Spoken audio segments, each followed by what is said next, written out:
லூக்கா எழுதிய நற்செய்தி 6ஆம் அதிகாரம் 35வது வசனம் சொல்கிறது, நீங்கள் உங்கள் பகைவரிடமும் அன்பு செலுத்துங்கள், உங்களுக்கு கைமாறு மிகுதியாகும், நீங்கள் உன்னத கடவுளின் மக்களாய் இருப்பீர்கள்.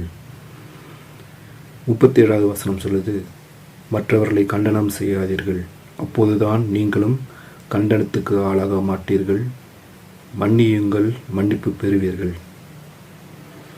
நம்ம வாழ்க்கையில் நம்மளுக்கு துன்பம் கொடுத்தவங்க, நம்மளை ஏமாத்தினவங்க, நம்மளை கஷ்டத்தில் ஆழ்த்தினவங்க, நம்ம கண்ணீருக்கு காரணமானவங்க நிறைய பேர் இருப்பாங்க.